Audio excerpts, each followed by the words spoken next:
வாக்யஜ்ஞேன கல்பதாம்.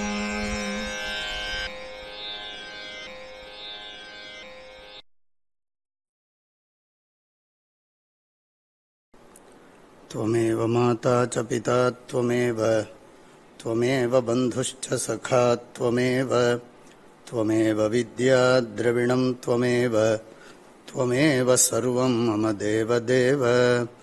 ॐ नमो ब्रह्मादिभ्यो ब्रह्मविद्या सम्प्रदायकर्तृभ्यो वंशऋषिभ्यो महद्भ्यो नमो गुरुभ्यः. सर्वोपप्लवरहितः प्रज्ञानघनः प्रत्यगर्थो ब्रह्मैवाहमस्मि.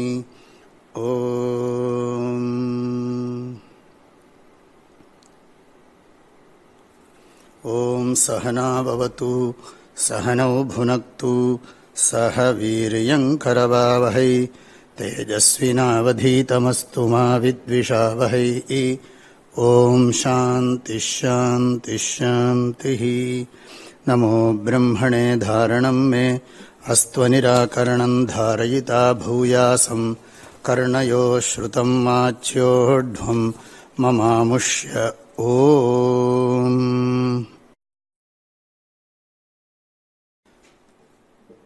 ஒவ்வொரு வகுப்புலையும் நான் திரும்ப திரும்ப சொல்கிறேன், இந்த தைத்திரியோபனிஷத்தினுடைய 4வது சாப்டர், 3 சாப்டர் தான் சங்கர பாஷ்யம் இருக்கிறது. 4வது சாப்டருக்கு சங்கர பாஷ்யம் கிடையாது. ஆனால் இந்த சங்கரருடைய உரைகளில் இது அங்கங்கே மேற்கோள் காட்டப்பட்டிருக்கு. ஏன்னா இதில் எல்லா பகுதிகளும் கலந்துருக்கு. அதாவது கர்மா, உபாசனா, ஞானம் எல்லாம் சேர்ந்துருக்கு. ஆனால் முதல் 3 வள்ளி ஞானத்துக்கு ரொம்ப பிராதானியம் கொடுத்துருக்கிறதுனால அதுக்கு முக்கியத்துவம் கொடுத்து வியாக்கியானம் பண்ணியிருக்கிறார் ஆதிசங்கரர். அது மாத்திரமில்லை, இப்போ நாம் எதுக்கு இதை முகவரை சொல்லிகிட்டே இருக்கேன்னா, ஈஸ்வர லக்ஷணம் சொல்லியாச்சு. ஈஸ்வரனைத்தான் எப்பவும் தியானம் பண்ணிட்டு வாழ்க்கையை நடத்தணும். வேற லௌகிக சிந்தனைகளெல்லாம் ஈஸ்வரனுக்கு பிராதானியம் கொடுத்து தான் இருக்கணுமே தவிர, ஈஸ்வரனுக்கு இம்பார்ட்டன்ஸ் கொடுக்காம லௌகிக விஷயங்களை நினைக்கிறது, விவகாரம் பண்ணுறது தர்மம் இல்லை என்பதுதான் நம்ம உபதேசம். இந்த ஈஸ்வரனை மனசில் வச்சுண்டு காரியம் பண்ணுறவனுக்கு சுகதுக்கங்கள் பாதிக்காது. அவன் சுகத்துக்கோ துக்கத்துக்கோ கொஞ்சம் கூட மதிப்பு தரமாட்டான். ஆகவே ஈஸ்வர சிந்தனை, ஈஸ்வர ஞானம், ஈஸ்வர தியானம், ஈஸ்வர தியான பூர்வக தர்மானுஷ்டானம், என்ன ஈஸ்வர தியான பூர்வக அர்த்த சஞ்சயம், ஈஸ்வர தியான பூர்வக விஷய சுகம், எல்லாமே அர்த்தமோ காமமோ ஈஸ்வரன் இல்லாதைக்கு அர்த்த காமங்கள் கூட கிடையாது. ஈஸ்வரன்தான் பிராதானியம். நம்மை படைத்தவனை எப்பொழுதும் மனதில் வைத்து கொண்டுதான் இந்த உலக வாழ்க்கையில் செயல்பட வேண்டும். படைத்தவன்னா இந்த உடலை கொடுத்தவன். உயிர்களாகிய நமக்கு இந்த உடல்களை கொடுத்தவனை ஒருபொழுதும் நாம் இரவும் பகலும் பிரியாது வணங்க வேண்டும். மறவாதே நினைக்கின்றேன் மனத்துண்ணை. பணத்தையே நினைக்கப்படாது, காமத்தையே நினைக்கப்படாது. அது ஈஸ்வரனைத்தான் நினைச்சுட்டு இதுக்கு முக்கியத்துவம் கொடுக்கணுமே தவிர, இதையே நினைச்சுட்டு இருந்தால் எல்லாரும் நம்மளும் துக்கப்படுவோம், மற்றவர்களையும் துக்கப்படுத்துவோம். அதுதான் எல்லாரும் பண்ணி கொண்டிருக்கிறார்கள் உலகத்தில். ஏன்னா ஈஸ்வரனுக்கு ஸ்தானமே கிடையாது. ஈஸ்வரனுடைய ஸ்தானம் ரொம்ப குறைவு. பணத்துக்கு கொடுத்துருக்கிற அர்த்த காமத்துக்கு கொடுக்குற ஸ்தானம் தான் வசத்தி. ஈஸ்வரனுக்கு கொடுத்துருக்கிற ஸ்தானம் ரொம்ப குறைவு. அதனால தான் சுகதுக்கங்கள்லாம் பாதிக்கிறது, நமக்கும் பாதிக்கிறது, பிறரையும் பாதிக்கும்படி செய்கிறது. ஈஸ்வரனுடைய லட்சணங்களை சொன்ன வேதமானது, ஈஸ்வரனை தியானம் பண்ண வேண்டும் என்று சொன்ன வேதமானது, நம்ம உடம்பை காப்பாற்றிக்கிறதுக்காக நாம் செயல்கள் புரியத்தான் வேண்டி இருக்கிறது. அந்த செயல்கள் ஈஸ்வர ஸ்மரணத்தோடு பண்ணப்பட வேண்டும். காலையில் எழுந்ததிலிருந்து ராத்திரி படுக்க போகிற வரைக்கும் நம்ம செய்யக்கூடிய காரியங்களில் ஈஸ்வர சிந்தனை அண்டர் கரண்ட் இருந்துட்டு இருக்கணும். ஒன்று பிரதானமாக இருக்கணும், இல்லாட்டி சாமான்யமாக இருக்கணும், விசேஷமாக இருக்கணும். சில சமயம் நமக்கு டைம் கிடைக்கிற போது இல்லை, டயத்தை கிரியேட் பண்ணிண்டு ஈஸ்வரனோட சிந்தனைக்கு பிராதானியம் கொடுக்கணும்.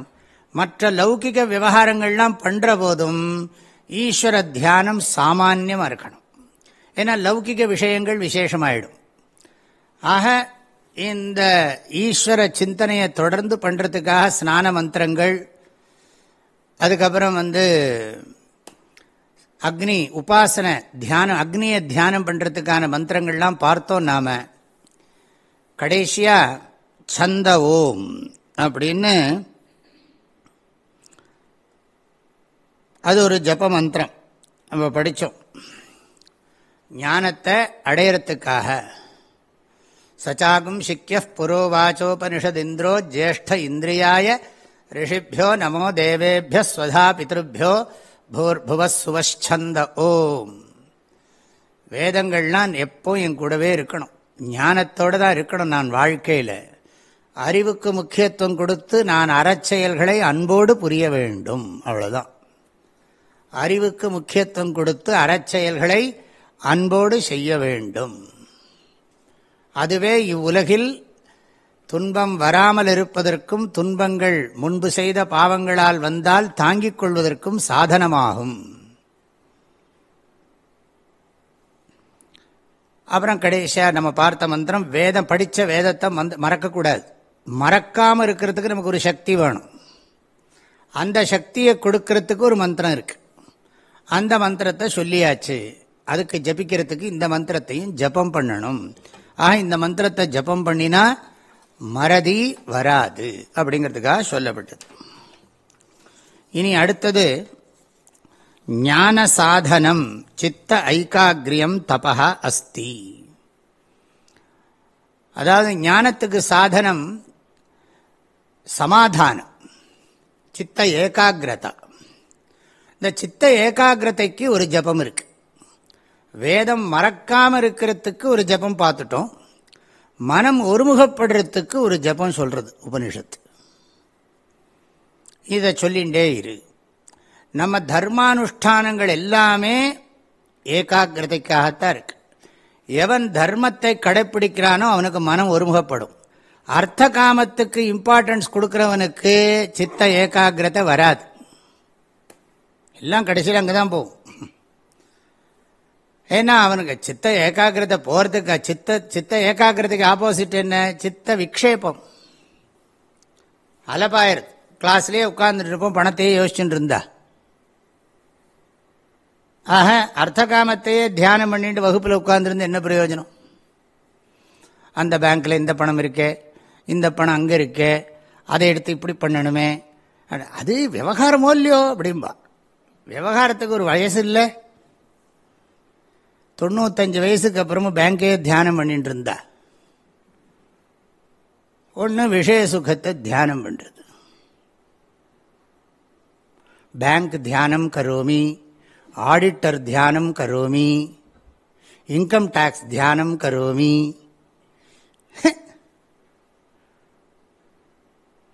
அப்புறம் என்னது? ஒய்ஃப் தியானம் கரோமி, ஹஸ்பண்ட் தியானம் கரோமி, புத்திர தியானம் கரோமி, புத்ரி தியானம் கரோமி, அடுத்த வருஷம் எலெக்ஷன் தியானம் கரோமி. உருப்படுமா என்ன?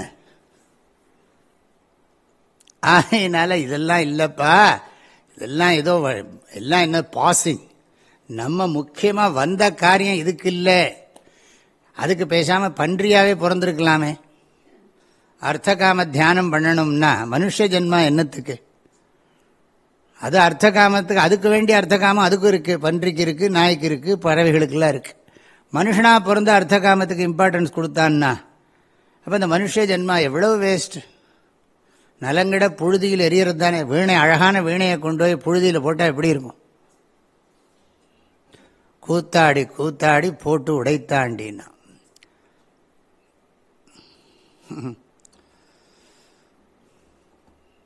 மூட ஜஹீஹி தன ஆகம திருஷ்ணாம். தன ஆகம திருஷ்ணாம் ஜஹீஹி. ஹே மூட தன்னோட மனசுக்கு இன்னொருத்தனை பார்த்து சொன்னால் அடிச்சிருவான். என் மனசுக்கு நான் பார்த்து சொல்லிக்கிறேன், ஓ மனமே, இந்த பணவரவப்பதில் இருக்கிற ஆசையை விட்டுவிடு. தன ஆகம திருஷ்ணாம் ஜெஹீஹி வித்ருஷ்ணாம் சத்புத்திம் மனசி விதேஹி. குரு குரு குரு சத்புத்திம் மனசி வித்ருஷ்ணாம். மனசி வித்ருஷ்ணாம் சத்புத்திம் குரு. சத்புத்திம் வித்ருஷ்ணாம் மனசி குரு.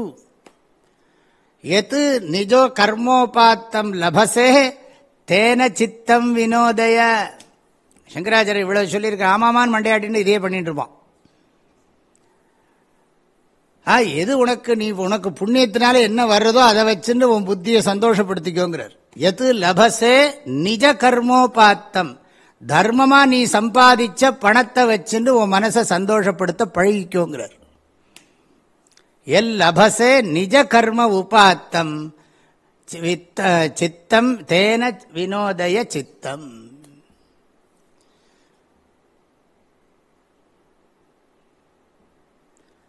அது மாதிரி அர்த்தம் அனர்த்தம் இது மாதிரி பல இடங்களில் சொல்றார். தேயம் தீன ஜனாயச்ச வித்தம்.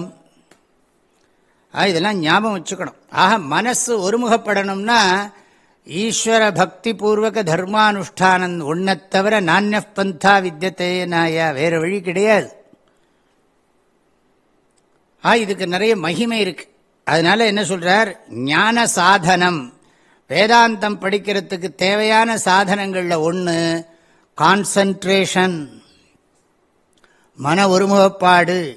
இந்த மன ஒருமுகப்பாடு புண்ணிய கர்மாக்களை பண்றதுனால ஏற்படுற அதிருஷ்டத்தினால கிடைக்கிறதுங்கிறார். புண்ணிய கர்மாக்களை பண்ற அதிருஷ்டத்தினால தான் இந்த ஏகாகிரதை கிடைக்குமே தவிர, இல்லாட்டி ஏகாகிரதை மன ஒருமுகப்பாடு வராது. பாழான என் மனம் குவிய ஒரு தந்திரம் பண்ணுவது உனக்கு அருமையோ, குவிய மாட்டேங்கிறதுங்கிறார். ஏன்னா லௌகிகத்திலே போய் போய் ஒரு இடத்துல உட்கார்ந்து கண்ணை மூடினா என்ன வருதுன்னா செங்கலா வருதும் பாரு ஒரு சுவாமிகள். கட்டடம் கட்டின்னு இருந்தா என்ன வரும்? செங்கலா வருது, லாரியில் செங்கலா வருது. அது சரியான செங்கலா இல்லையான்னு பார்க்க வேண்டியிருக்கு. சன்னியாசம் வாங்கிட்டு என்ன மண் வந்திருக்கு, எத்தனை லோடு அவன் ஏமாத்துறானா, கம்மியாக கொடுக்குறானா, கூட கொடுக்குறானா? ஏன்னா கொடுக்குறவனுக்கும் புண்ணிய புத்தி இல்லை. எப்படியாவது பாவத்தை பண்ணியாவது பணம் சம்பாதிக்கணும்னு ஆசைப்படுறான் அவன்.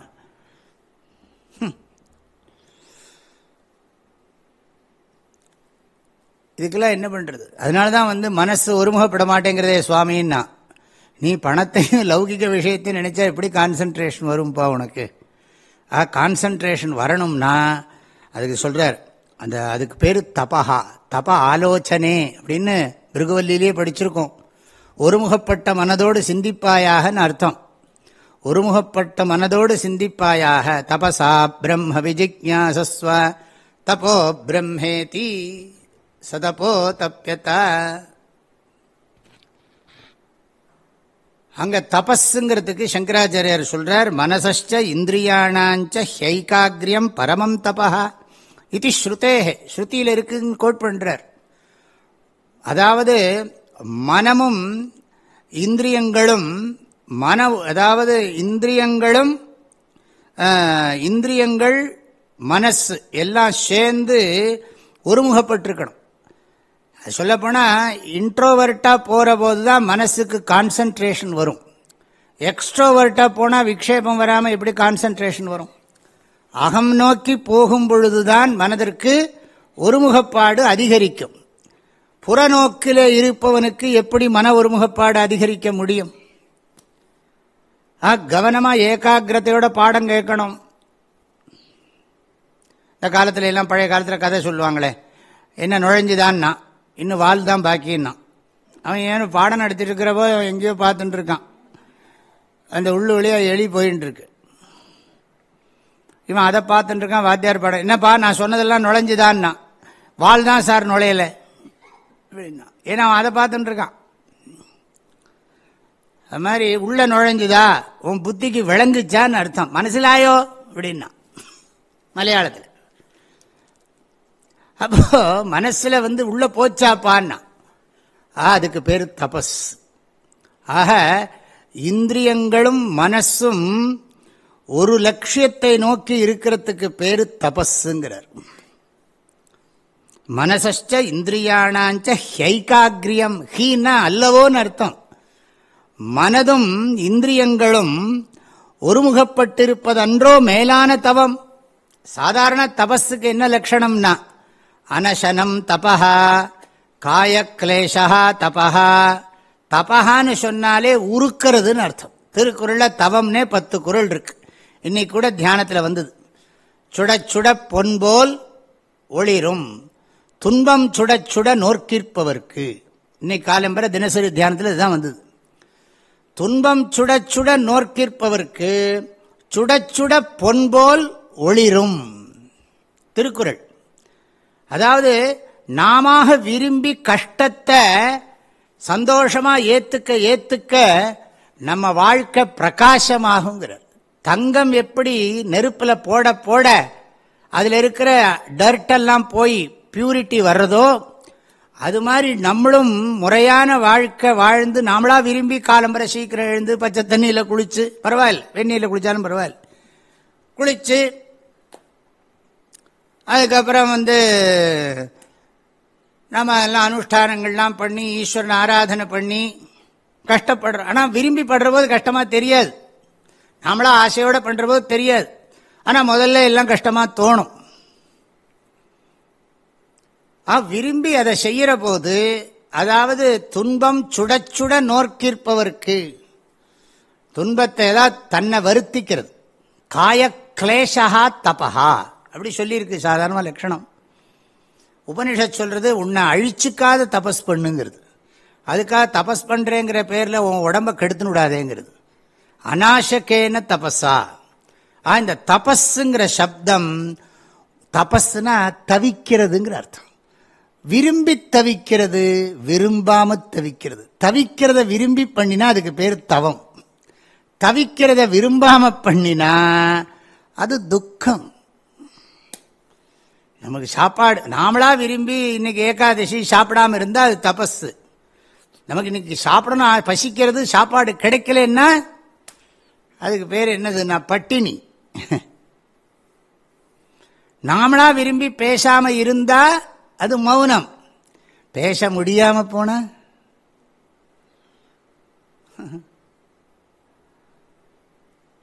நாமளா விரும்பி பழனிமலைக்கு யாத்திரை பண்ணா அது தவம்.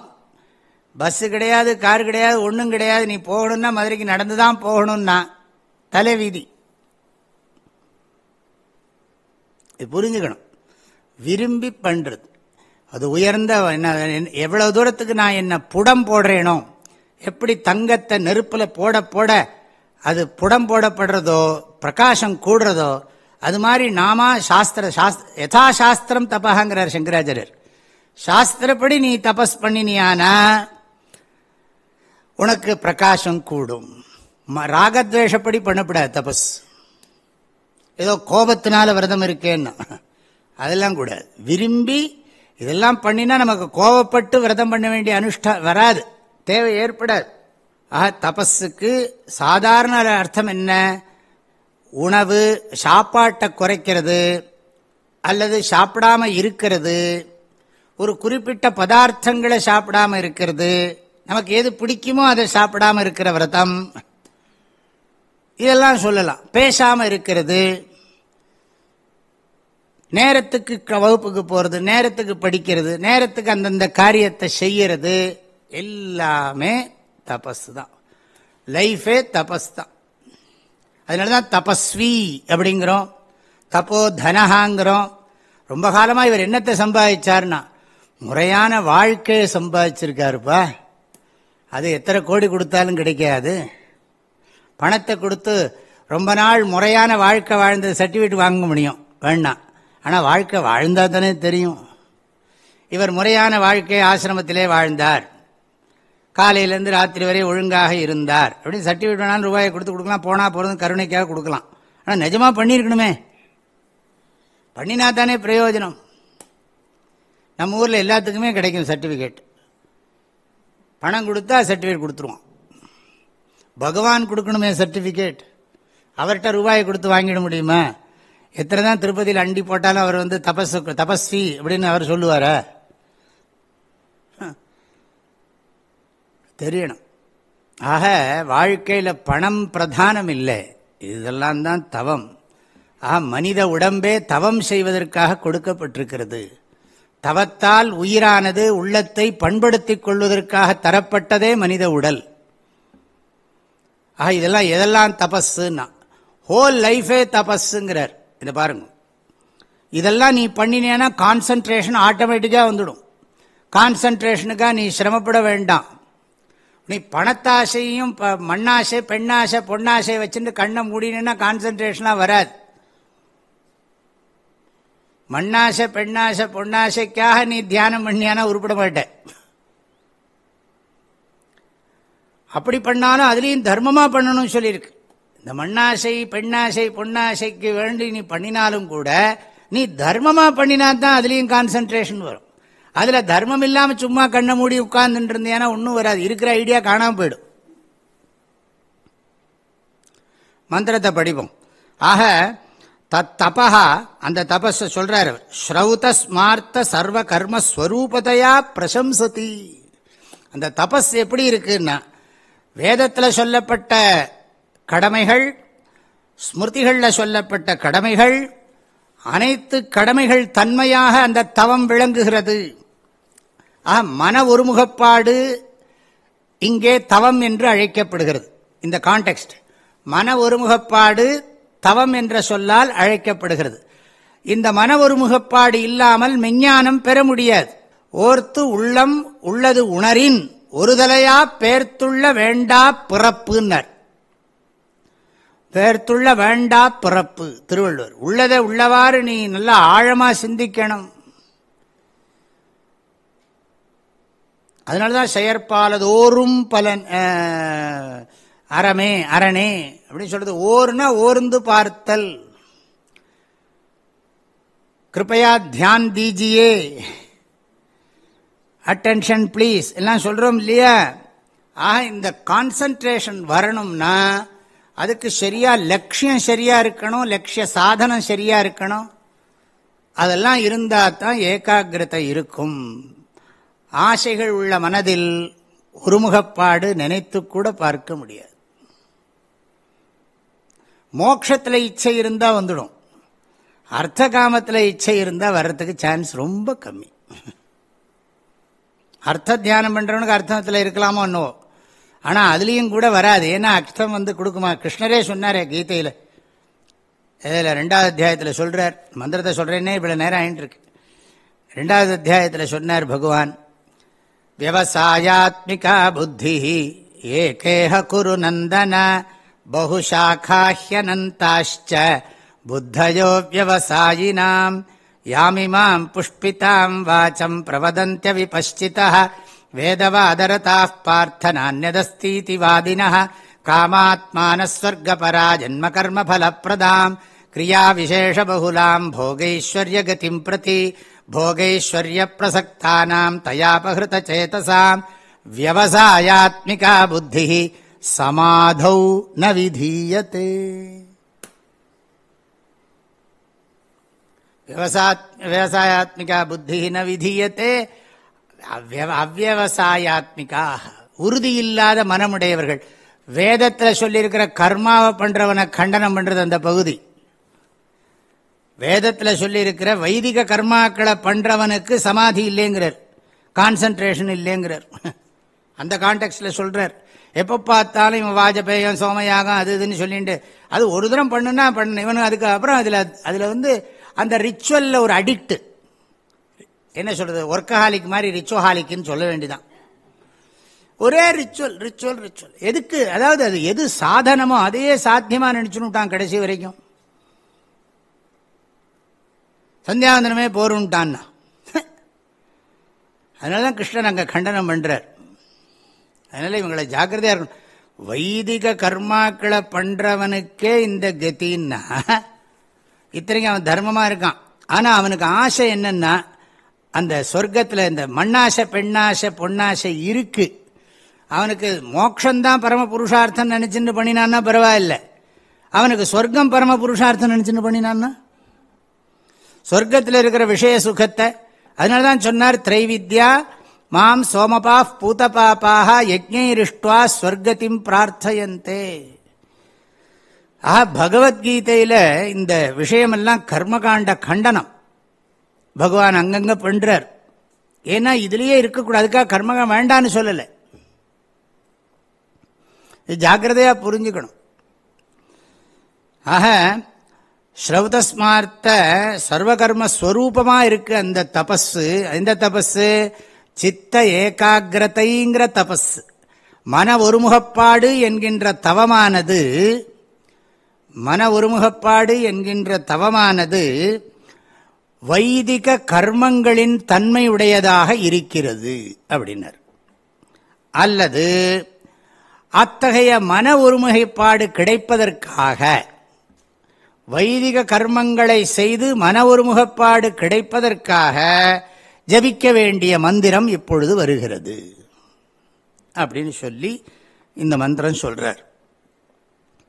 ஆக இப்ப சொல்லக்கூடிய மந்திரம் என்னன்னா, மன ஒருமுகப்பாட்டை கொடுக்கும் மந்திரம். எதற்கு மன ஒருமுகப்பாடு?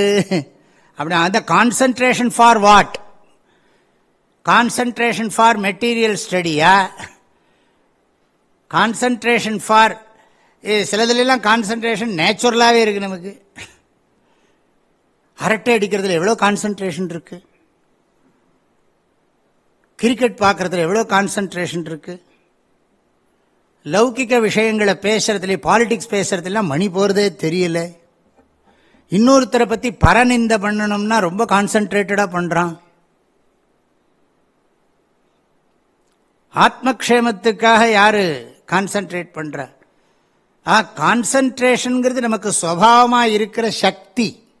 ஆனால் அந்த கான்சன்ட்ரேஷன் நம்ம துக்கத்துக்கு காரணமாக ஆக்கிடுறோம். நம்ம கிட்ட இருக்கிற அந்த சமாதான சக்தியை, மனசுக்கு ஒருமுகப்படுற ஒரு சக்தி இருக்கு. அந்த ஒருமுகப்படுற சக்தியை நாம் என்ன பண்றோம்? மிஸ்யூஸ் பண்றோம். நமக்கும் சொசைட்டிக்கும் பிரயோஜனம் இல்லாத விஷயத்தில் கான்சன்ட்ரேட் பண்றோம். நமக்கு எது பிடிக்குமோ அதில் கான்சன்ட்ரேஷன் நேச்சுரா இருக்கும். எது பிடிக்காதோ அதில் எது நல்லதோ அதில் கான்சன்ட்ரேஷன் வராது. இது மாயா சக்தி. இதை ஜெயிக்கத்தான் வேணும். இந்த அவித்யா மாயை ஜெயிக்கிறதா லைஃப். அதுல மனசை செலுத்தணும்னு சொன்னா அதனுடைய பிரயோஜனத்தை நிறைய நினைச்சு பார்க்கணும். அதனாலதான் கிருஷ்ணர் சொன்னார், துக்க தோஷ அனுதர்சனம், தத்துவ ஞானார்த்த தரிசனம். 2 தரிசனம் சொல்லியிருக்கார் கிருஷ்ணர். அதாவது இந்த வாழ்க்கையில் இருக்கிற துன்பத்தை நினைச்சுப்பார், ஞானத்தினுடைய பிரயோஜனத்தை நினைச்சுப்பார்னு சொல்லியிருக்கார். 2 இன்னைக்கு தான் நானே யோசிக்கிறேன். தத்துவ ஞானார்த்த தரிசனம், துக்க தோஷானு தரிசனம். இது 2யுமே கம்பேர் பண்ணி யோசிச்சு பார்க்கலாம். தத்துவ ஞானார்த்த தரிசனம் என்ன? தத்துவ ஞானத்தின் பிரயோஜனத்தை நன்கு சிந்தித்து பார்த்தல். தரிசனம்னா என்ன? நல்லா பாரு. அத திருஷ்யத்தே இது தரிசனம். திருஷ்யத்தே அனேன இது தரிசனம் இல்லை, கரண வியுற்பத்தி இல்லை, நேரவே சொல்ல வேண்டிதான். பார்க்கிறான். தத்துவ ஞானத்தின் பயனை அறிகிறான், சிந்தித்து பார்க்கிறான்.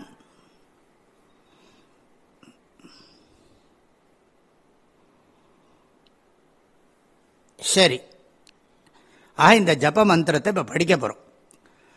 ருதந்தபஸ் சத்யந்தபஸ்ருதந்தபஸ் சாந்தந்தபோதமஸ்தபஸ்யமஸ்தபோ தானந்தபோ யஜ்ஞந்தபோ யஜ்ஞந்தபோ பூர்புவஸ்ஸு வர்ப்ரம்மைததுபாஸ்யைதத்தபஹ.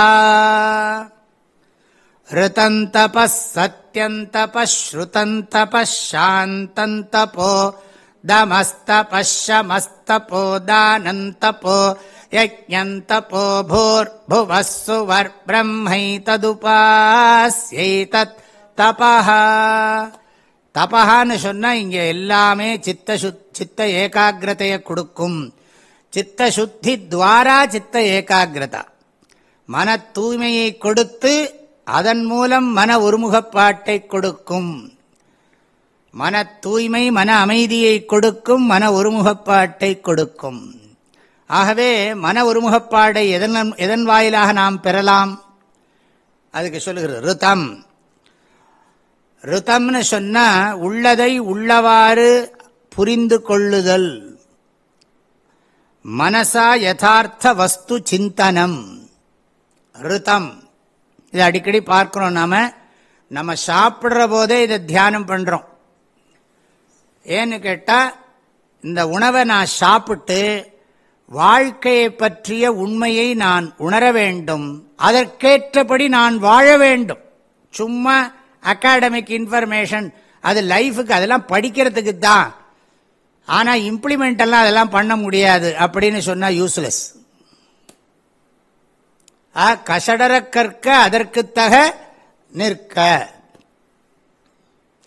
ருதம் தபஹா, சாப்பிட்ற போதே சொல்றோம். ருதந்த்வா சத்தியேன பரிஷிஞ்சாமி சத்தியந்தொர்த்தேன பரிஷிஞ்சாமி அப்படிங்கிறதுக்கு அர்த்தம் என்னன்னா, இப்போ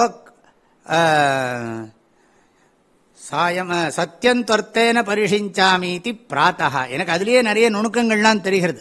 பகலெல்லாம் அனுஷ்டானம் பண்ணணும். ராத்திரி தூங்க போகிற போது என்ன சொல்கிறான், அது மனசில் அந்த எண்ணம் இருந்துகிட்டே இருக்கணுங்கிறான். ருதந்த்வா சத்தியேன பரிஷிஞ்சாமீதி சாயம் பரிஷிஞ்சதி சத்தியந்தொர்த்தேன பரிஷிஞ்சாமீதி பிராத்தः அக்னிர்வா ருதம் அசாவாதித்ய சத்தியம். அக்னிக்கு பரிசேச்சனம் பண்ணுறது, பிராணாக்னிஹோத்திரம் சாப்பிட்றதுக்கு அதுதான் பரிசேச்சனம் பண்ணுறோம். ஜலத்தை சுத்தி பண்ண வேண்டிய பரிசேச்சனம். பிரம்மார்ப்பணம் பொதுவாக எல்லாருக்கும் சொல்கிறது. ஆனால் ஒரு பிராமணன் தர்ம வேதாத்தியனம் பண்ணுறவன் இப்படி தான் பரிசேச்சனம் பண்ணுறான். முதல்ல வியாகிருத்தினால ஒரு சுத்துறான், காயத்ரியினால அன்னத்தை அபிமந்திரணம் பண்ணுறான், அதுக்கு பிறகு மறுபடியும் வேறொரு மந்திரத்தினால பரிசேச்சனம் பண்ணுறான். அப்புறம் இந்த வாக்கியத்தையும் சொல்கிறான், ருதந்த்வா சத்தியேன பரிஷிஞ்சாமி சத்தியந்து ருத்தேன பரிஷிஞ்சாமி. சத்தியம் துவர்த்தேன, அது கிராமர், அதனால சந்தி ரூல்லாம் வரதுனால சத்தியம் து ருத்தேன பரிஷிஞ்சாமி. எல்லாம் வேதத்துக்குள்ள நுழைஞ்சா சமுத்திரம், வெளியில் வர முடியாது, மூழ்கி போயிடும். நல்லது. ருதம் தபஹா. ருதம்னு சொன்னா சாஸ்திரத்தோட அர்த்தத்தை தியானம் பண்றது, நினைக்கிறது மன ஒருமுகப்பாட்டுக்கு சாதனம்னு அர்த்தம். இப்போ நம்ம படிச்சுட்டு இருக்கோமே, இந்த ஞானம் வர்றது இல்லையா, இந்த ஞானம் ருத்தம். அப்புறம் நம்ம எப்போ அது வேணுமோ வாழ்க்கையில் அப்ளை பண்ணுறோம் இல்லையா. யாரா பேசுகிற போது பொறுமையாக கேட்கணும். நம்ம பேசி பேசி அவன் பேசுகிறத கேட்காம போயிடக்கூடாது. நிறைய பேருக்கு இந்த என்னது சொல்லுவாங்க, லிசனிங் ப்ராப்ளம். பொறுமையாக உட்காந்து லிசன் பண்ண முடியாது, சும்மாவே இருக்க முடியாது. மைண்டு ரொம்ப விக்ஷேபம், அப்படியே டர்புலண்ட்டாக இருக்கும். Out going mind, wandering mind எல்லாம் சொல்கிறா இல்லையா, அப்படியே டர்புலண்ட்டாக இருக்கும். உட்காந்து பொறுமையாக கேட்க முடியாது. ஏன்னா நான் ஒன்று சொன்னால் நீ 25 யோசிப்பேன், அது சம்பந்தப்பட்டது. அதெல்லாம் விட்டுட்டு என்ன விஷயம் போயின்னு இருக்குன்னு பொறுமையாக கேட்கறது ஒரு பெரிய சக்தி. ப்ராப்பர் லிசனிங், லிசனிங்கே ஒரு பெரிய தபஸ். அது பொறுமையாக கேட்க முடியாது. ருதம் தபஹா. ஒரு டீச்சர் டீச் பண்ற போது மனசுக்குள்ள உள் வாங்கிக்கிறதுன்னு இருக்கே, அது ஒரு தபஸ். தபஸ்னா ஏகாகிரதை இல்லாமல் எப்படி கேட்க முடியும்? ஏகாகிரதை இருந்தால் தான் பொறுப்பாக கேட்க முடியும். அந்த ஏகாகிரதையை அந்த கிளாஸில் சம்பாதிக்கிறோம். வகுப்பில் நாம் மன ஒருமுகப்பாட்டை சம்பாதிக்கிறோம். ஒருமுகப்பாட்டை சம்பாதிக்கிறதுனால ஒருமுகப்பாடு விருத்தியாருது. ஆகையினால ருதம் தபஹா. இது ஜபமந்திரமாகவும் இருக்கு. அப்பவே இது அதிருஷ்ட பலம் கொடுக்கறது இருக்கட்டும். திருஷ்டபலம் இப்போ நம்ம படிச்சுட்டு இருக்கோமே, இந்த மந்திரத்துக்கு அர்த்தம் தெரிஞ்சுக்கிறதே ஒரு அதிருஷ்ட பலத்தை கொடுக்கும். அதிருஷ்டபலம் வேற. இப்போ உட்கார்ந்து கேட்டு இருக்கோமே, அது ஏதோ புண்ணியம் இப்போ பண்ணினத்தினால்தான் இப்போ கேட்க முடியாது. இப்போ கேட்கறது என்ன பண்ணும், இன்னும் விருத்தி பண்ணும். அது புரிஞ்சுக்கணும். ருதம் தபஹா, அதாவது சாஸ்திரத்தின் அர்த்தத்தை அறிந்து கொள்வது, சிந்திப்பது மன ஒருமுகப்பாடாகும் அப்படிங்கிறது. சத்தியம் தபஹா வாச்சா யதார்த்தம் பாஷணம். அது வாச்சா சொல்லலாம், கர்மனாவும் சொல்லலாம், தப்பு இல்லை. உள்ளதை உள்ளவாறு அறிந்து கொள்வது ரிதம், அதை உள்ளவாறு சொல்லுவது சத்தியம். அது அப்படியே சொல்றது சத்தியம். இப்ப சாஸ்திரத்தில் இப்படித்தான் பூஜை பண்ணணும்னு தெரிஞ்சுக்கிறது ரிதம், அப்படியே பூஜை பண்றது சத்தியம். அதுல காம்ப்ரமைஸ் பண்ணுவோம், முழுங்குவோம், நாலு லைனை முழுங்கிடுவோம். இங்க சாப்பிட்றது நிறைய முழுங்குவான், அங்க போனா அதை குறைச்சிருவான். என்ன பண்றது? எல்லாத்தையும் சரி பண்ணி தான் புரிஞ்சுன்னு கொண்டு போகணும். ஆக சத்தியம் தபஹா, அதுவும் கடைப்பிடிப்பதால் ஒருமுகப்பாடு மேலும் கூடுகிறது. சத்தியம் தபஹா. ஸ்ருதம் தபஹா, ஸ்ருதம்ங்கிறதுக்கு அர்த்தம் சொல்றார். வேதஸ்ய பூர்வ உத்தர பாக அர்த்த அவபோதாய உபயோஹோ மீமாம்சயோஹோ ஸ்ரவணம். ஸ்ருதம் தபஹா. ஸ்ருதம்னா கேட்கறது, லிசனிங் சொன்னேனே, அது தபஹா. எப்படின்னா வேதஸ்ய, வேதத்தினுடைய பூர்வ உத்தர, பூர்வன்னா வேத பூர்வம் கர்மகாண்டம், உத்தரம்னா ஞான காண்டம், பாக அர்த்த அவபோதாய, அதனுடைய பொருளை தெரிந்து கொள்வதற்காக, உபயோகோ மீமாம்சையோகோ, இரண்டு விதமான விசாரங்களையும், சொல்லப்போனா பூர்வ மீமாம்சையையும் உத்தர மீமாம்சையையும் குருமுகமா படிக்கிறதுக்கு பேரு ஸ்ருதம்னு விட்டார். குருமுகமா படிக்கிறதுக்கு பூர்வ மீமாம்சா உத்தர மீமாம்சா ஸ்ரவணம் குருமுகதா, குருவின் வாயிலாக கேட்கிறது. அந்த குருவும் அனுஷ்டாதாவா இருக்கணும். சும்மா கதை பேசின்னு இருக்கலாம் இருக்கக்கூடாது. ஊர் கதையெல்லாம் பேசின்னு இருந்தால் உருப்படாது. ஆகையினால அதை சொல்லணும், சிரவணம் பண்ணணும். அது என்ன பண்ணணும்னா அதை படிக்க படிக்க படிக்க கான்சன்ட்ரேஷன் கூடிடும். அதுக்கு தான் இவங்க தர்க்க சாஸ்திரமெல்லாம் படிக்கிறாங்க. தர்க்கம் படிக்க படிக்க ரொம்ப ஷார்ப்பாகிடும். ஒருத்தன் பேசுகிற போதே ஊடுருவிடுவான். அந்த சைக்காலஜிஸ்ட் கூட அப்படி பார்க்க முடியாது.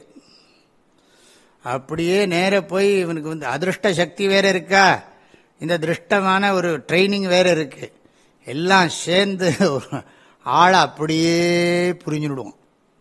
அது ஒன்றுக்கு பேர் வைக்கணும் வச்சுள்ள, ஆனால் வைக்க மாட்டான். இதுல எல்லாம் கவனம் செலுத்தப்படான்னு விட்டுருவான். அவனுக்கு சாஸ்திரத்தில் தான் கவனம் ஜாஸ்தி. ஒரு இது இருந்ததுன்னா கீதையில் பகவான் இங்கே எப்படி சொல்கிறார் அங்கே எப்படி சொல்கிறாருன்னு கேட்பான். என்னப்பா இங்கே என்ன சமோகம் சர்வபூதேஷுங்கிறார், இங்கே பார்த்தா யோமத் பக்த சமே பிரியாங்கிறார். என்னது இது? கேள்வி வருமா இல்லையா? நான் எல்லாரிடத்திலும் சமமாக இருக்கிறேன், எனக்கு வேண்டியவன் வேண்டாதவன் என்று ஒருவரும் இல்லை. திருவள்ளுவரும் சொல்லி இருக்கிறார், வேண்டுதல் வேண்டாமையிலான் அப்படின்னு. அப்புறம் என்னதுன்னா அங்கே சொல்கிறார், பக்தனை பற்றி சொல்கிற போது, ஏது தர்மியாம் ரிதமிதம் யதோக்தம் பரியுபாசத்தே ஸ்ரத்ததானா மத்பரமாக பக்தாக தே அதீவ மே பிரியா. என்ன அநியாயமா இருக்கு?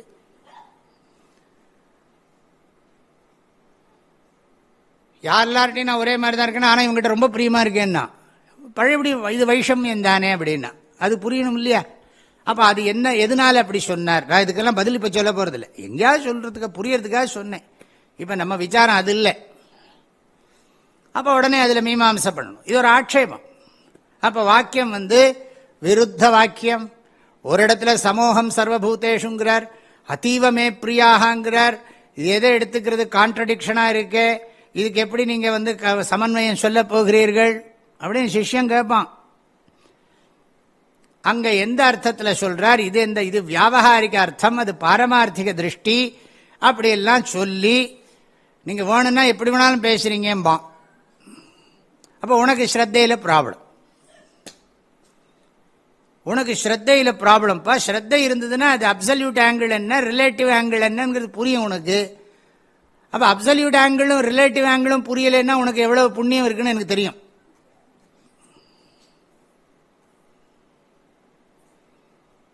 எவ்வளோ இருக்கு.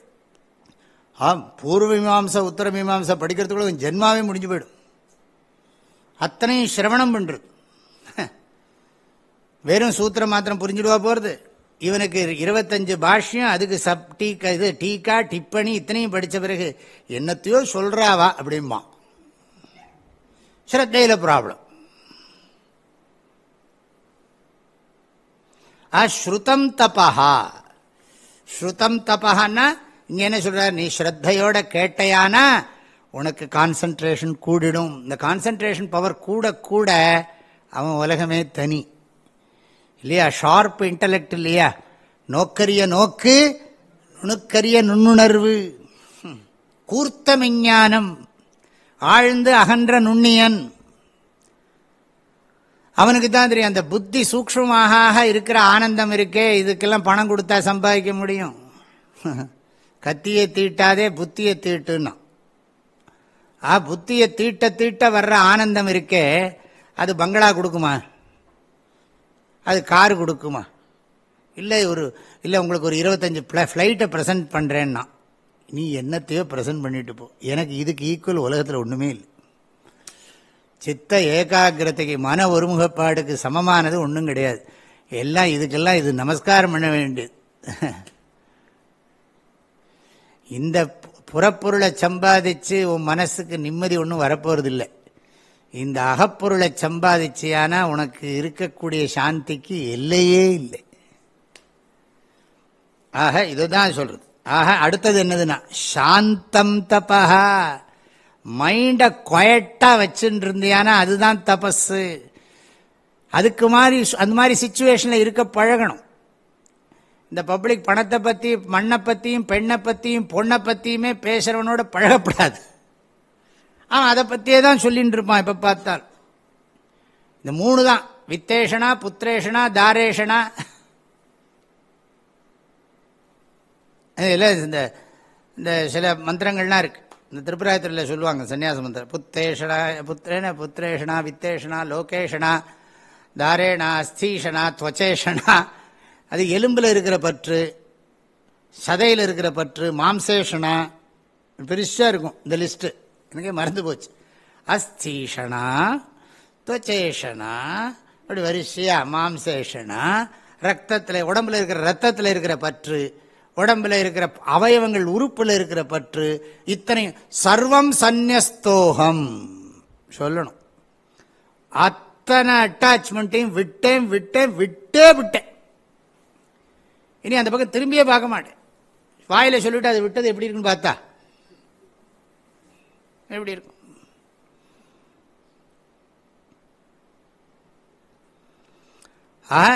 சாந்தம். சாந்தம்னா என்ன? மனசாந்தி. கான்சன்ட்ரேட் பண்ணணும்னா குவைட்டிட்யூட்னஸ் வேணும். குவைட்டிட்யூட்னஸ் வேணும்னா அதுக்கு என்னன்னா பியூர் மைண்டு வேணும், ஹெல்த்தி மைண்டு வேணும். அது எதனால வரும்னா தார்மிக் லைஃப், ஒழுக்கமான வாழ்க்கை இருந்தால்தான் மன அமைதி கிடைக்கும். மன அமைதி இருந்தால்தான் மன ஒருமுகப்பாடு வரும். மன ஒருமுகப்பாட்டுக்கு அமைதி சாதனம். ஆகையினால அதையே சொல்றார், சாந்தம் தபஹா. இதெல்லாம் கான்சன்ட்ரேஷன் கொடுக்கக்கூடியது. அப்புறம் அடுத்தது என்னதுன்னா தமஸ்தபஹா. தமஹா தமனம். அவர் சொல்றார், யதோக்த உபவாசாதிபிகி ஷரீர கர்ஷணம். சாஸ்திரத்தில் சொல்லப்பட்டிருக்கிற உபவாசங்களை கடைபிடித்து ஷரீரத்தை அறவழியிலே வருத்தி கொள்ளுதல். நினைச்ச நேரமெல்லாம் சாப்பிடக்கூடாது. ஆக கண்ட கண்ட நேரத்துக்கு சாப்பிட்றது, ரோட்லேயே நடந்துட்டே சாப்பிட்றது, அங்கேயே பிரசாதத்தை வாங்கிட்டு பேசிகிட்டே சாப்பிட்டுட்டு போகிறாங்கல்ல எல்லாரும், அது மாதிரி தான். அதை வாங்கிட்டு போய் ஒரு மூடியை வச்சுன்னு ஒரு இடத்துல உட்காந்து கடவுளோட பிரசாதம் நினச்சின்னு சாப்பிட்டா அதுக்கு வேலை ஜாஸ்தி. அதை வாங்கிட்டு இன்றைக்கி என்ன தயிரில் உப்பு சாதம் போடலை அவன் அப்படின்னா, உப்பே இல்லைப்பா அது அப்படின்னா. தட்சிணாமூர்த்தி சொல்லலையேன் பாவன். அவரெல்லாம் சொல்கிறதா இருந்தால் நீ நானும் ஏன் இப்படி இருக்கோம்? இன்னைக்கு வெல்லம் போடலை, ஏலக்காய் பழ நெய்யே காமிக்கவே இல்லை.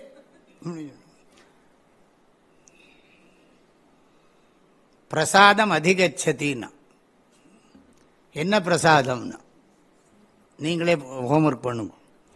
ஆக தமஹா தபஹா, அதாவது உடம்ப தர்மமா வருத்திக்கிறது. அப்புறம் அடுத்தது என்னதுன்னா சமஸ்தபஹா. சமஹாங்கிறது சத்ருஷு அப்படி குரோதராகித்யம். சத்ருஷு சாந்தம்ங்கிறதுக்கு என்ன சொல்லிட்டார்? சாந்தம்ங்கிறதுக்கு இவருடைய அர்த்தம் சாந்திர்வா இந்திரிய ஆபியந்தர இந்திரிய உபரதிகி. ஆக புலனடக்கம் மன அடக்கம்னு சொல்லிட்டார் சாந்தத்துக்கே. புலனடக்கம் எந்த டெம்டேஷனுக்கும் இதாகிறது இல்லை, டெம்டேஷனுக்கு அடிக்ஷன் இல்லை, டெம்ட் ஆக மாட்டார். அது மாத்திரம் இல்லை, மைண்ட்லேயும் கண்ட்ரோல் வந்துருக்கு. இதுக்காக பிரார்த்தனை பண்ணுறான். பொறிகளின் மீது தனி அரசாணை, பொழுதலாம் நினது பேரருளின் நெறியிலே நாட்டம், கருமயோகத்தில் நிலைத்திடல் என்று இவை அருளாய். இப்படி மனசார பிரார்த்தனை பண்ணி சம்பாதிக்கிறார். சாந்தம்ங்கிறதுக்கு இந்திரிய நிகிரக மனோ நிகிரக. தமஹாங்கிறதுக்கு உபவாச. சாஸ்திரோபதிஷ்ட உபவாச. சாஸ்திரத்தில் ஸ்ருதி ஸ்மிருதிகளில் சொல்லப்பட்ட உபவாசங்கள். ஏகாதசிக்கு எப்படி உபவாசம் இருக்கணும், பிரதோஷ விரதத்துக்கு எப்படி உபவாசம் இருக்கணும், அமாசோமவார விரதத்துக்கு எப்படி உபவாசம் இருக்கணும், சிவராத்திரிக்கு எப்படி உபவாசம் இருக்கணும், வைகுண்ட ஏகாதசிக்கு எப்படி உபவாசம் இருக்கணும் அப்படின்னு எதெல்லாம் உபவாச நியமங்கள் இருக்கு. அந்த நியமங்கள் படி உபவாசம் இருந்தா, உபவாசம் இருக்கேன்னு சினிமா பார்த்துட்டு இருந்தா, இப்போ விஷ்ணு ஏகாதசினிக்கு உபவாசம் இருந்தால் நீ குறைஞ்சது ஒரு 12 தரமாக விஷ்ணு சாஸ்திரநாமம் சொல்லணும். அதை விட்டுட்டு நாங்கள் இன்னைக்கு உபவாசம் வைகுண்ட ஏகாதசி என்ன சினிமான்னா பேர்லாம் நான் சொல்லலை. பழைய காலத்திலேயா போடுவான் என்னது, ஏதாவது வெங்கடேஸ்வரின் மகிமை எத்தியா போடுவான், ஐயப்ப மகிமை, கடவுள் பக்தி, அதுலேயும் உள்ளுக்குள்ளே காமமெல்லாம் வரும், இன் பிட்வீன் வரும். உடனே என்ன பண்ணுறது, அதுலேயும் அதுக்கு தகுந்த மாதிரி கதையெல்லாம் வச்சுருப்பான். சமஹா தமஹா தபஹா. அப்புறம் சமஹான்னா என்ன அர்த்தம்? பகைவனிடத்திலும் பகை பாராட்டாமை. பகைவனிடத்தில் பகை பாராட்டாமை தூய தமிழ். அதாவது சத்ருஷ்வபி குரோதராகித்யம். அதாவது நம்மளை எதிரியா நினைக்கிறான். நான் அடிக்கடி சொல்லிட்டு இருக்கேன், நம்மத்தான் பிறர் எதிரியா நினைப்பார்களே தவிர நாம் யாரையும் எதிரியாக கருதக்கூடாது. அவன் எனக்கு சத்ரு, அவன் என் வாழ்க்கையை நாசம் பண்ணிடுவான் அப்படிங்கிறதுக்காக நம்ம இது இல்லை. அவனுக்கு தர்மமாக நடக்கணும், அது வேறு விஷயம். ஆனால் அவனை விரோதியாக நினைக்கக்கூடாது. கடவுளே அவனுக்கு நல்ல புத்தி கொடு, அவன் என்ன வேணுமோ சத்ருன்னு நினச்சிட்டு இருக்கான், என் பேரில் அவனுக்கு பொறாமையினால அப்படி பேசுகிறான், பகவானே அவனுக்கு அனுகிரகம் பண்ணு, அவனுக்கு வாழ்க்கையோட உண்மை தெரியல அப்படிங்கிற எண்ணத்தோடு இருந்தால் கான்சன்ட்ரேஷன் கூடும். சத்ருஷு அப்பி குரோதராகித்யம். சத்ருக்களிடமும் கூட கோபம் இல்லாமல் இருக்கணும். அப்படின்னா கூட இருக்கிறவனோட, மித்திரனோட எப்படி இருக்கணும்? சத்ருக்கள்கிட்டயே கோபப்படப்படாதுன்னு சொன்னால் கூட இருக்கிறவனோட எப்படி இருக்கணும்னு சொல்கிறதுக்கு என்ன சொல்லணும்? கண்டிப்பாக கோபமே விடக்கூடாது. எந்த காரணத்தை கொண்டும் நம்முடன் இருக்கின்றவர்கள் கூட நமக்கு ஏதாவது தெரியாமல் செய்து விட்டால் அதை பற்றி என்ன பண்ணுறதுன்னா, பத்திரிக்கை போடுறவோ ஒரு பேஜே விட்டுவிட்டான், என்ன பண்ணுறது? சிவார்ப்பணமஸ்து முடிஞ்சு போச்சு. அப்புறம் அவன்கிட்ட போய் சண்டை போட்டுருந்தா என்ன, போட்டாச்சு, பத்திரிக்கை போட்டாச்சு, வந்தாச்சு, போயாச்சு. அதுக்கப்புறம் நமக்கு தெரியறது, தெரிஞ்ச உடனே இவ்வளோ நஷ்டமாயிடுத்தேன்னா, நஷ்டமான ஆகிட்டு போகிறது. இது மாதிரி ஏத்தனையோ பண்ணியாச்சு, அதில் இதுவும் ஒன்று. என் விவகாரத்தை நான் சொல்லிவிட்டேன் கிளாஸில். எனக்கு தெரிஞ்சது இப்போதைக்கு இன்றைக்கி கரண்ட் ஈவெண்ட் இதுதான். அதனால் அப்படி ஒரு நிகழ்ச்சி, அதுக்கு என்ன பண்ணுறது? சரி சல்தா ஹை சொல்ல வேண்டிதான். இதை போய் பெருசாக பேசிகிட்டே இருந்தால் அடுத்த காரியம் பண்ண முடியுமோன்னா அடுத்த காரியம் பண்ண முடியாது. Next what next, so what, அப்படிதான். சமஸ்தபா தானம் தபா. தானம்னா இவர் ரொம்ப அழகாக வியாக்கியானம் பண்றார். தனேஷு ஸ்வத்வ நிவத்தி பரஸ்வத்வ ஆபாதன பர்யந்தம். ரொம்ப அழகான, இதுவரைக்கும் ஸ்வத்வ நிவத்தின்னு படிச்சிருக்கேன்.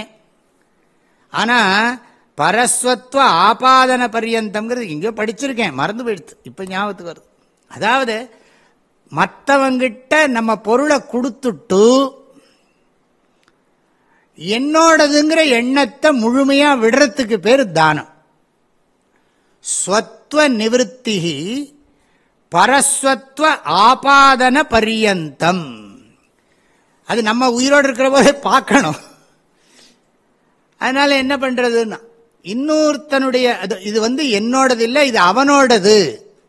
பையன்கிட்ட எல்லாத்தையும் எழுதி கொடுத்துட்டு, பையனோ வீட்டில் எல்லாம் எழுதி கொடுத்துட்டு, இனிமே உன்னோடது உன்னோடது உன்னோடது, என்னோடது இல்லை என்னோடது இல்லை என்னோடது இல்லை. ந மம ந மம ந மம.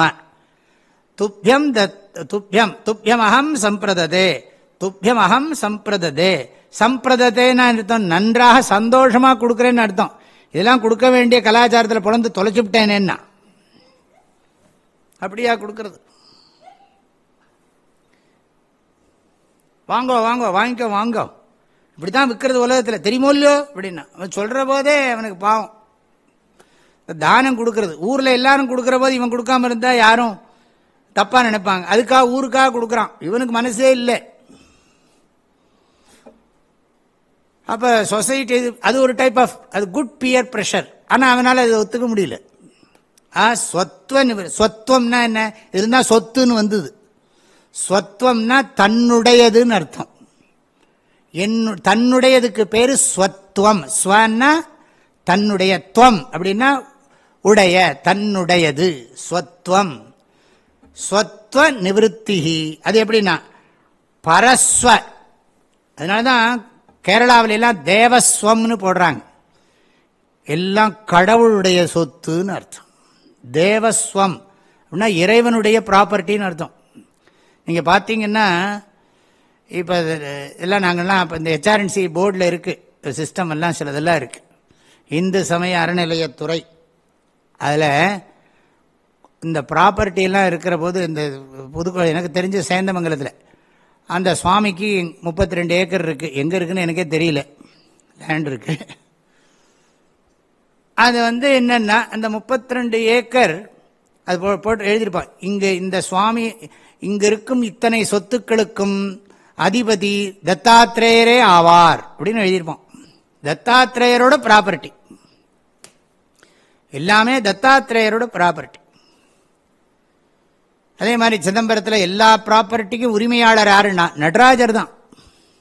அப்படித்தான் நம்ம தேசத்தில் எல்லாம் பகவானுடைய சொத்து நாம் அனுபவிக்கிறோம்னு நினைச்ச காலம் உண்டு. இப்ப பகவானோட சொத்தும் என் சொத்து, என் சொத்தும் என் சொத்து. ஆகையினால கோவில் சொத்தெல்லாம் யாரெல்லாமோ கூறு போட்டு பணம் எடுத்துன்னு போயிட்டே இருக்கான். இந்த சிவாபராதம் இருக்கே, தேவாபராதம் இந்த நாட்டில் நடக்கிறதே, தமிழ்நாட்டில் கொஞ்ச நெஞ்சம் கிடையாது. இறைவனுடைய இந்த சொத்துக்களை கையாடுறது, சூறையாடுறது, இந்த பாவத்துக்கு இந்த நாடே அனுபவிக்க போகிறது. இதை மனுஷங்கள் கேட்க மாட்டாங்க யாரும். இந்த அதாவது அங்கங்கே எழுதி போட்டிருக்காங்க, பச்சையப்ப முதலியார் ட்ரஸ்ட்லேயே எழுதியிருக்கு, இந்த மாதிரி தானமெல்லாம் இந்த கோயிலில் நான் பண்ணியிருக்கேன், இந்த தானம் சரியாக நடக்காமல் போனால் அதை யாராவது பொதுமக்களில் கேட்டு அந்த தானத்தை மறுபடியும் நடத்தும்படி செய்தால் அவர்களுக்கு நான் என்றென்றும் தலை வணங்குகிறேன்.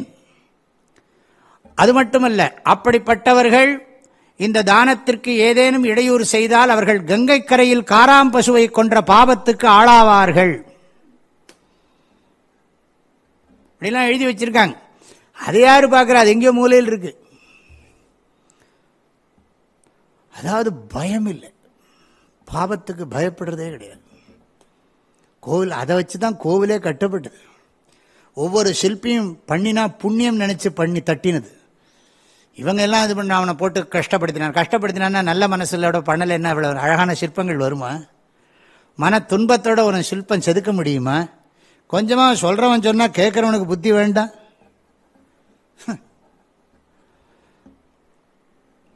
இதெல்லாம் சோஷியல் இஷ்யூஸையும் சேர்த்து இடையில சொல்கிறேன். தானம் தபஹா.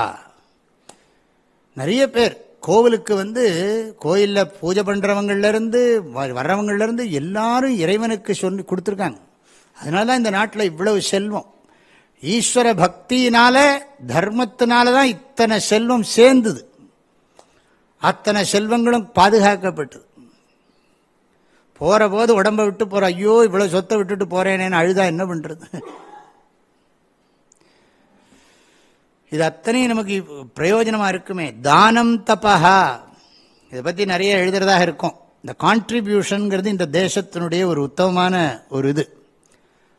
Earning for contribution, earning for not enjoyment, earning for not enjoyment, earning for giving. தானம் ஸ்வத்வ நிவృத்தி பரஸ்வத்வ ஆபாதன பர்யந்தம். இன்னொருவனுக்கு அது உரிமையாகும் வரையிலும் நம்முடையதுங்கிற எண்ணத்தை விட்டுடணும். இன்னும் அதில் என்ன சொல்றார்? பொறுப்பாக விடணுங்கிறார். நீ தர்மமாக சம்பாதிச்சதை நீ தர்மமாக இன்னொருத்தனுக்கு உரிமையாக்கணும். அதனால தான் கொடுத்துட்டு திருப்தியத்தை சொல்றது. அது மாத்திரமில்லை, கொடுத்துட்டு அவனுக்கு கொடுத்தோன்னு நினைக்க மாட்டோம். கொடுத்ததுக்கு பிறகு கிருஷ்ணார்ப்பண வஸ்தும்போம். பிராமணாய துப்பியமகம் சம்பிரததே ந மம கிருஷ்ணார்ப்பணமஸ்து. என்ன ஒரு உயர்ந்த சிந்தனை இது! அவனுக்கு மாத்திரம் நான் வச்சுக்க முடியுமா? என்ன சுத்தின்ண்டே இருக்கணும், கைக்கு கை மாறிண்டே தான் இருக்கணும். மாறிண்டே இருந்தா தான், ஓடிண்டே இருக்கிற தண்ணிக்கு தான் நீருக்கு தான் மதிப்பு. அதே மாதிரி போயிட்டே இருக்கணும். தண்ணீர் சுற்றி சுற்றி வந்துட்டு இருக்கணும். இப்போ இங்கே ஒன்றும் வேண்டாம், இங்கே இருக்கிற தண்ணீரெல்லாம் மரத்துக்கு விட்டால் மரத்தில் இருக்கிற தண்ணிலாம் திரும்பவும் உள்ளே போகிறது, கிணத்துக்குள்ளே போகிறது. அதில் சுற்றிகிட்டே இருக்கு. எங்கேயா ஒரு இடத்துல வச்சா நாரி போயிடும். அது மாதிரி வீடாக இருக்கட்டும், எதாக இருக்கட்டும், எல்லாமே அப்படித்தான். அது இன்செக்யூரிட்டினால நிறைய பேருக்கு அந்த மனசு வருதில்லை. போயிட்டா என்ன பண்ணுறது, யார் என்ன காப்பாற்ற, உன்னை காப்பாற்றி உலகத்தில் இப்போ என்ன போகிறதுன்னா சொன்னோன்னு வச்சுங்களேன். இல்லை என்ன காப்பாற்றிக்க வேண்டாமா, நான் உன்னை என்னத்துக்கு காப்பாற்றிக்கணும், நீ இருக்கிறதுனால உலகத்துக்கு ஏதாவது பிரயோஜனம் இருக்காப்பான்னா. இல்லை எனக்கு பிரயோஜனமாக இருக்க என்னன்னா டிவி பார்த்துன்னு கதையெல்லாம் பேச முடியறது. நீ உலகத்தில் இருக்கிறதுனால யாருக்கு என்ன பிரயோஜனம்? எப்போது நினைக்கணும், நான் இந்த உடலில் இந்த உலகத்தில் வாழ்வதால் யாருக்கு என்ன நன்மை? அது நினைக்கலன்னு வச்சுங்களேன், இந்த உடம்பு வச்சுன்னு என்னது பிரயோஜனம்? பரோபகாரார்த்தம் இதம் சரீரம். ஆஹா, இந்த மந்திரத்தை இன்னும் முடிக்கல. தானம் தபஹா யஜ்ஞம் தபஹா முடிச்சு விடுறேன். யஜ்ஞம்னு சொன்னா எல்லா பூஜைகளும், அக்னிஹோத்ராதீனி கர்மாணி, அக்னிஹோத்ராதீனி கர்மாணி, இதெல்லாம் சாதாரணமா கீழாக சொன்னது. இப்பத்தான் உயர்ந்ததை சொல்ல போறார். பூர்புவஸ்ஸுவஹா பூராதி லோகத்ரயாத்மக விராட் தேவஹா. பூர்புவஸ்ஸுவர் பிரம்ம. பிரம்மன்னா டோட்டல் மேக்ரோ, அந்த இறைவை எக்ஸ்பேண்டிங். அதாவது நம்முடைய வழிபாடு உயர்ந்ததாக வேண்டும். அதாவது இந்த பிரபஞ்சத்தையே நீ தியானம் பண்ணணும், பிரபஞ்சத்தையே பிரம்மஸ்வரூபமாக தியானம் பண்ணணும். அதுதான் இப்ப சொல்ற தவங்கள்லேயே மேலான தவம். ஆக சகுண பிரம்ம தியானம், விஸ்வரூப தியானம்தான் கான்சன்ட்ரேஷனையும் கொடுக்கும், பிராட் அவுட்லுக்கையும் கொடுக்கும். சித்த விஷாலதா, சித்த சுத்தி, சித்த சாந்தி, சித்த சமாதானம், சித்த விஷாலதா, இது சொல்றார். அது மாத்திரம் போராதப்பா, 3 லோகத்துக்கும் அதிபதியாக இருக்கக்கூடிய அந்த ஹிரண்ய கர்ப்பன், அந்த டோட்டல் மைண்ட் இல்லாட்டி இந்த ஸ்தூல சூக்ஷ்ம, இது விராட்னு சொல்றாருங்க, விராட் தேக ரூபம், இந்த ஸ்தூலத்தையே. எது பிரம்ம அஸ்தி, யாதொரு பிரம்மம் இருக்கிறதோ, ஹே முமுக்ஷவஹா, ஓ மோட்சத்தை விரும்புகின்றவர்களே, உண்மையான அமைதியையும் ஆனந்தத்தையும் வாழ்க்கையில் விரும்புகின்றவர்களே, பிரம்ம உபாஸ்வ, இந்த பிரம்மத்தை, மெய்ப்பொருளை, விஸ்வரூபத்தை, ரிதகும் சத்யம் பரம் பிரம்ம புருஷங், இனிமே வரப்போறது, புருஷங் கிருஷ்ண பிங்கலம் ஊர்த்வரேதம் விரூபாக்ஷம் விஸ்வரூபாய வை நமோ நமஹ. விஸ்வரூப தியானம் பண்ணுங்கோ. இதெல்லாம் பண்றது இருக்கட்டும். ரிதம் சத்யம் ஸ்ருதம் சாந்தம் தமஹா சமஹா தானம் யஜ்ஞம் 8 சொன்னார். இதெல்லாம் கீழே இதுக்கு மேலாக என்ன இருக்குன்னா ஈஸ்வர சிந்தனம். அம்பஸ்ய பாறையிலிருந்து தொடங்கி கடைசி பார்த்தோம். வேதாத்மனாய வித்மஹே ஹிரண்ய கர்ப்பாய தீமஹி தன்னோ பிரம்ம பிரச்சோதயாத் அப்படின்னு சொல்லி நிறைய பார்த்தோம். ஆக அந்த பிரம்மனை தியானம் பண்றது தான் நல்ல ஹை லெவல் கான்சன்ட்ரேஷனை கொடுக்கும். ஆக மன ஒருமுகப்பாட்டிலேயே உயர்ந்த ஒருமுகப்பாட்டை கொடுக்கக்கூடிய சக்தி பிரம்ம தியான, பிரம்மோபாசனா. இங்க பிரம்மோபாசனாங்கிறது விராட் புருஷோபாசனா. தஸ்மாத் விராட ஜாயத விராஜோ அதிபூருஷः சஜாதோ அத்யரிச்யத வேதாஹமேதம் புருஷம் மகாந்தம். அதைத்தான் இங்கே சொல்லியிருக்கு. ஆக அந்த விராட் புருஷனை தியானம் பண்றது, அது என்ன தியானம்னா என்ன? உபாஸ்வன விஜாத்தீய பிரத்யய ரஹிதம் சஜாத்தீய பிரத்யய பிரவாகம் குரு. வேற அதர் தாட்ஸ் எல்லாம் விட்டுடு, டோட்டலே தியானம் பண்ணு. எத்தனை ராஜா வந்துட்டு போயிட்டான், எத்தனை பேர் பிரஜைகள் வந்துட்டு போயாச்சு. அதனால இதெல்லாம் ரொம்ப நினைச்சுட்டு இருக்காதே லௌகிகத்தை. ஈஸ்வரனை தியானம் பண்ணு, விராட் ஸ்வரூபமா இருக்கிற அந்த ஈஸ்வரனை தியானம் பண்ணு. இதுதான் தபஸ்லாம் உயர்ந்த தபஸ். ஏதத் தபஹா பிரம்மைததுபாஸ்யைதத் தபஹா. இதை பூர்த்தி பண்றேன். ருதந்தபஸ் சத்யந்தபஸ் ஸ்ருதந்தபஸ் சாந்தந்தபோ தமஸ்தபஸ் சமஸ்தபோ தானந்தபோ யஜ்ஞந்தபோ பூர்புவஸ்சுவர் பிரம்மைததுபாஸ்யைதத் தபஹா. ஆகவே இது சித்த ஏகாகிரதைக்கான ஜப மந்திரம். இதை யாரெல்லாம் இந்த மந்திரத்தை சொல்றதுக்கு சாஸ்திரப்படி அதிகாரித்துவம் இருக்கிறதோ அவர்கள் இதை சொல்லலாம். நான் பௌராணிகமாக ஒரு ஸ்லோகம் சொல்லித்தரேன், அடுத்த கிளாஸில் சொல்லித்தரேன். இது வைதிக மந்திரம், எல்லாராலையும் இது சொல்ல முடியாது. இதோட அர்த்தத்தை நினைச்சா போரும். ஆனால் வேற பௌராணிகமாக சில ஸ்லோகங்கள் இதுக்கு தகுந்த மாதிரி நான் சொல்லித்தரேன், அடுத்த வகுப்பில் சொல்லித்தரேன். இந்த அளவில் பூர்த்தி பண்ணுறேன். ஹரி ஓம். ஓம் சகனாபவது சகனௌ புனக்து சஹ வீரியங்கரவாவஹை தேஜஸ்வினாவதீதமஸ்து மா வித்விஷாவஹை. ஓம் சாந்தி ஷாந்தி ஷாந்தி. ஐயனே எனதுள்ளே நின்று அனந்த ஜன்மங்களாண்ட மெய்யனே உபதேசிக்க வெளிவந்த குருவே போற்றி. உய்யவே முக்தி நல்கும் உதவிக்கோர் உதவினாயேன் செய்யுமாறொன்றும் காணேன் திருவடி போற்றி போற்றி. மூர்த்தி எல்லாம் வாழி எங்கள் மோன குருவாழி அருள் வார்த்தை என்றும் வாழி அன்பர் வாழி பராபரமே. ஓம் சாந்தி ஷாந்தி ஷாந்தி. ஹரி ஓம். ஆதிகுருநாத ஸ்வாமிகி.